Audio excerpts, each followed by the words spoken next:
Yes, welcome students.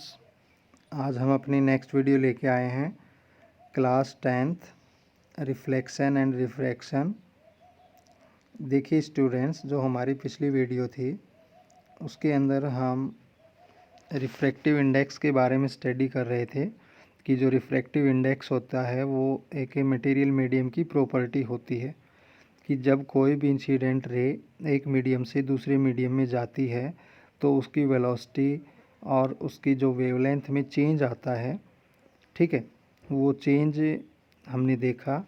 और अगर हम रिफ्रैक्टिव इंडेक्स की बात करते हैं तो रिफ्रैक्टिव इंडेक्स में जब इंसिडेंट रे एक मीडियम से दूसरे मीडियम में जाती है, for example air to water जाती है, एयर टू डेंसर भी बोल सकते हैं आप, तो उस केस में क्या होता है स्टूडेंट्स कि हमारी जो लाइट है, जो इंसिडेंट रे है, इंसिडेंट रे की वेलोसिटी है वो कम हो जाती है या चेंज हो जाती है, आप ऐसे बोलें, ठीक है।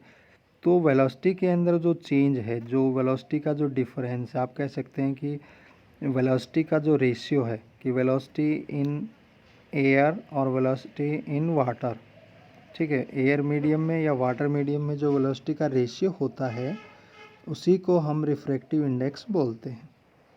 इसके अलावा हमने देखा कि अलग अलग जो मटेरियल होते हैं उनका रिफ्रैक्टिव इंडेक्स अलग अलग होता है। आपने देखा कि जो डायमंड होता है उसका रिफ्रैक्टिव इंडेक्स सबसे ज़्यादा होता है 2.42। तो स्टूडेंट्स, अब आज जो हम अपनी वीडियो लेके आए हैं इसके अंदर हम पढ़ेंगे रिफ्रैक्शन थ्रू एक ग्लास स्लैब। हमारे पास एक ग्लास स्लैब है, ग्लास की बनी हुई स्लैब। तो इंसिडेंट रे जब इस स्लैब के अंदर इंटर करती है तो देखिए कि क्या क्या प्रभाव पड़ता है, वो कहाँ पे मुड़ती है, उसके अंदर एंगल ऑफ डेविएशन क्या होता है। तो स्टूडेंट आइए शुरू करते हैं। तो आज का जो हमारा टॉपिक है refraction of light through a rectangular glass slab. ये हमारे पास ABCD रेक्टेंगुलर ग्लास स्लैब है, ठीक है। तो ग्लास स्लैब का जो अंदर का जो मीडियम है ये मीडियम म्यू जी से डिनोट कर रहे हैं। म्यू जी आपका क्या हो गया, ये आपका ग्लास मीडियम है, उसका रिफ्रैक्टिव इंडेक्स है। और म्यू ए और म्यू ए ये हमारा रिफ्रैक्टिव इंडेक्स है, वो एयर का है, ठीक है, और ये ग्लास का है। तो यहाँ पे आप देख पा रहे हो कि हमारी KL रे इंसिडेंट होती है जब AB फेज़ के ऊपर, जब ये रे इंसिडेंट होती है तो इसका रिफ्रैक्शन हो जाता है ग्लास स्लैब में। तो रिफ्रैक्शन होता है तो ये अपने पथ से डाइवर्ट हो गई, ठीक है, डाइवर्ट हो गई और फिर ये वापस। तो आप देख पा रहे हैं इसमें एक मेन चीज़ का आप क्या देख पा रहे हैं कि जैसे ही एयर टू ग्लास मीडियम में रे आई, ये हमारी हम बात करें तो it will be bend towards normal, ठीक है। और जब ये denser to rare glass medium से वापस एयर मीडियम में आती है तो अवे फ्रॉम द नॉर्मल।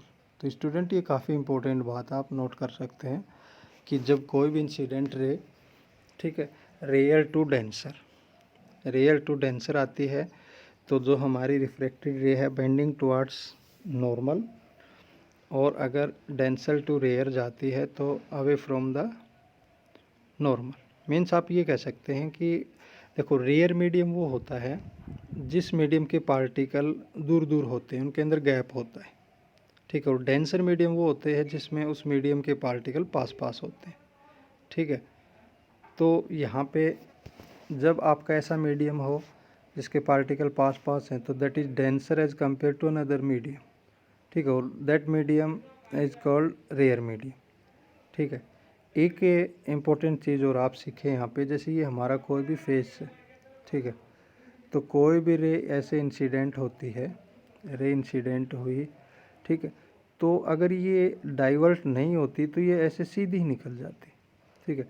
लेकिन ये डाइवर्ट हो गई ऐसे, ठीक है, तो वो कितने एंगल से डाइवर्ट हुई है, ठीक है, वो स्ट्रेट निकल जाती लेकिन वो मुड़ गई, ठीक है। तो जो मुड़ना होता है वही हमारा क्या कहलाता है, एंगल ऑफ डेविएशन, कि हमारी जो इंसिडेंट रे है वो कितने एंगल से डाइवर्ट हो गई अपने पाथ से, तो वो जो डाइवर्जन होता है उसी को हम कहते हैं deviation, denoted by a symbol delta.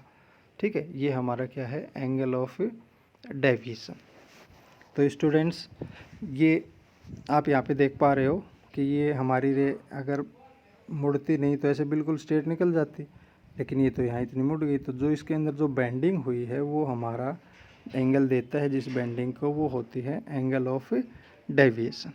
ठीक है, जहाँ हमारी इंसिडेंट रे नॉर्मल के साथ जो एंगल बनाती है वो इंसिडेंट एंगल होता है, और नॉर्मल के साथ जो रिफ्रैक्टेड रे जो एंगल बनाती है वो रिफ्रैक्टेड एंगल होता है।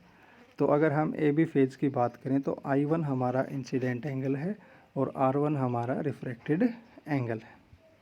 ठीक है, तो स्टूडेंट देखिए आगे, यहाँ पर ABCD is a rectangular glass slab. यहाँ पर ABCD हमारी रेक्टेंगुलर ग्लास स्लैब है, और a ray of light is incident along KL। आप देख पा रहे हैं कि एक रे ऑफ लाइट है वो KL के अलोंग इंसिडेंट हो रही है on the face AB face के ऊपर ऑन द स्लैब, और कितने एंगल से, एंगल I1। तो it is refracted along LM, और LM के अक्रॉस ये हमारी रिफ्रैक्टेड हो रही है। ठीक है, eight angle R1, refracted angle R1 से, जैसा कि हम ऊपर एक्सप्लेन कर चुके हैं। तो the refracted ray LM falls on the face CD and I2 and emerge out along M1 at R2। ठीक है, अगर हम फेस DC की बात करें तो DC के केस में जो हमारी जो रे है LM जो CD पे फॉल कर रही है तो वो इंसिडेंट एंगल बनाएगी। अब इस केस में वो हमारी इंसिडेंट रे हो गई, और जो बाहर निकलेगी ये रिफ्लेक्टेड रे हो जाएगी। ठीक है, तो इंसिडेंट एंगल I2 बनाएगी CD के ऊपर, और रिफ्रैक्टेड एंगल R2। ठीक है, अब यहाँ पे देखें, in going from a rare medium to a denser medium. ठीक है, जब रेयर मीडियम, मैंने आपको बताया था कि एयर हमारा रेयर मीडियम है और जो ग्लास है वो डेंसर मीडियम। ठीक है, और रेयर मीडियम वो होता है जिस मीडियम के पार्टिकल दूर दूर होते हैं, और डेंसर मीडियम वो होता है जिसके पार्टिकल पास पास होते हैं। तो जब हमारी रेयर से डेंसर मीडियम में जाती है तो बेंड्स टुवर्ड्स द नॉर्मल, तो नॉर्मल की तरफ मुड़ जाती है। मैंने आपको बताया, काफ़ी इंपॉर्टेंट पॉइंट है, इसको आप अच्छे से देखें। And is going from a denser to a rare medium, लेकिन और जब वो डेंसर से रेयर में जाती है तो the ray bends away from the normal, तो जो रे है वो नॉर्मल से दूर हट जाती है। ठीक है, मतलब रेयर टू डेंसर आएगी तो नॉर्मल की तरफ मुड़ जाएगी, और अगर डेंसर टू रेयर जाएगी तो नॉर्मल से दूर हट जाएगी, जैसा कि हम यहाँ देख पा रहे हैं। ये यहाँ पे हमारी ये नॉर्मल की तरफ मुड़ गई, और जब यहाँ डेंसर टू रेयर हो गई तो ये नॉर्मल से दूर हट गई। अब देखिए आप, है ना, अप्लाइंग स्नेल्स लॉ हम इसके ऊपर अप्लाई करते हैं, जो कि हम पिछली वीडियो में पढ़ चुके हैं। ठीक है, वो हमारा होता है हमने देखा था कि μ1 sine I1 is equal to constant.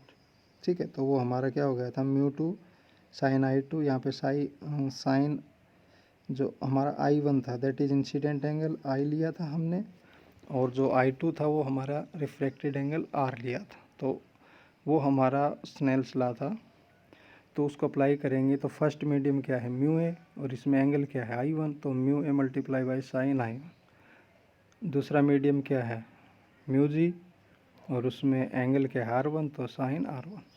तो यहाँ पे sine I1 upon sine R1 is equal to μg upon μa, मतलब refractive index of glass with respect to air. ठीक है, तो यहाँ पे पुट करेंगे I1 हमारा I के बराबर, R1 R के बराबर, तो यहाँ पे हमारा रिफ्रैक्टिव इंडेक्स आ जाएगा, refractive index of glass with respect to air is equal to sine I upon sine R। ठीक है, तो ये हम स्नेल्स लॉ में स्टडी कर रहे थे। तो ये हमारा है, काफ़ी इम्पोर्टेंट टॉपिक है,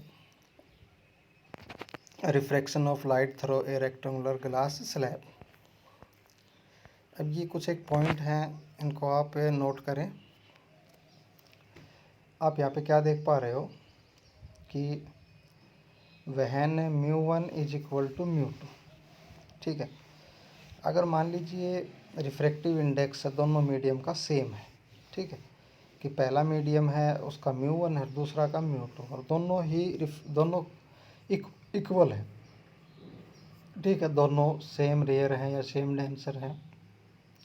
तो अगर दोनों मीडियम सेम होंगे तो जो हमारी इंसिडेंट रे है ये वाली, ठीक है, इसका कोई डाइवर्जन नहीं होगा, सीधी निकल जाएगी, क्योंकि दोनों मीडियम है जिसका रिफ्रैक्टिव इंडेक्स सेम है। तो दोनों, आप मान लीजिए एक ही मीडियम है, ठीक है, हम ऐसे भी तो एक ही मीडियम में जाएगी तो वहाँ डाइवर्ट नहीं होगी। डाइवर्ट कब होगी? जो दूसरे मीडियम में जाएगी। दोनों का अगर रिफ्रैक्टिव इंडेक्स सेम है तो they are same medium, you can say here, तो there is no divergence of incident ray, ठीक है।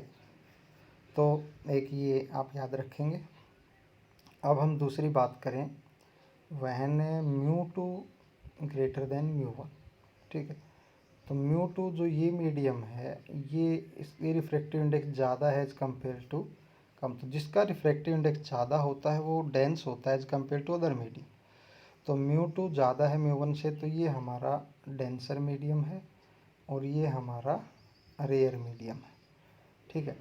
तो यहाँ पे आप देख रहे हो कि अगर μ2 ग्रेटर देन μ1 होगा तो रे जो बीम है हमारी बेंड्स टुवर्ड्स नॉर्मल की तरफ मुड़ जाएगी।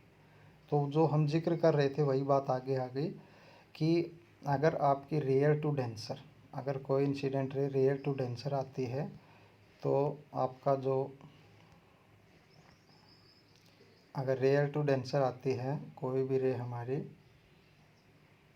तो ये नॉर्मल की तरफ मुड़ जाती है, ठीक है, जैसा कि आप देख पा रहे हैं। और हम बता भी रहे थे कि जब रेयर टू डेंसर आएगी, रेयर टू डेंसर, तो इस केस में आपके इंसिडेंट रे है वो नॉर्मल की तरफ मुड़ जाती है। तो यहाँ पे हमने लिख भी दिया, ठीक है, बीम बेंड्स टुवर्ड्स नॉर्मल। अब तीसरी कंडीशन लेते हैं। अब इसमें उल्टा ले लिया। अब इसमें क्या है कि μ1 ग्रेटर देन μ2, तो अब क्या हो गया कि ये हमारा डेंसर मीडियम हो गया और ये हमारा रेयर मीडियम हो गया, ठीक है। इसका मतलब μ1 है वो ज़्यादा है एज कम्पेयर टू μ2। तो उस केस में आप ये भी कह सकते हैं कि अब रे कहाँ से कहाँ रही है, डेंसर टू रेयर। तो डेंसर टू रेयर आती है तो हमारी जो इंसिडेंट रे है वो क्या हो जाती है, अवे फ्रॉम द नॉर्मल से दूर हट जाती है। तो beam bends away from the normal, जो बीम है वो नॉर्मल से दूर हट जाएगी, ठीक है स्टूडेंट्स। हाँ, हमारे कुछ से पॉइंट्स हैं, काफ़ी इम्पोर्टेंट हैं, इनको आप अपनी कॉपी में लिख लें और याद भी रखें। जैसे पहला है, अब देखो जो आप लोगों ने पहले रिफ्लेक्शन पढ़ा था, तो reflection involves change in the path of light without A change in medium. जो रिफ्लेक्शन होता है उसके अंदर involve change in the path, मतलब रिफ्लेक्शन में लाइट का पाथ चेंज हो गया लेकिन without any change in medium, लेकिन मीडियम चेंज नहीं हुआ, ठीक है। जैसे मान लीजिए ये आपका कोई रिफ्लेक्टिव सरफेस है, ठीक है, तो कोई रे इंसिडेंट हुई, इस डायरेक्शन में जा रही थी, after reflection it will be bending towards like this, then it will be bend in the same medium, ठीक है।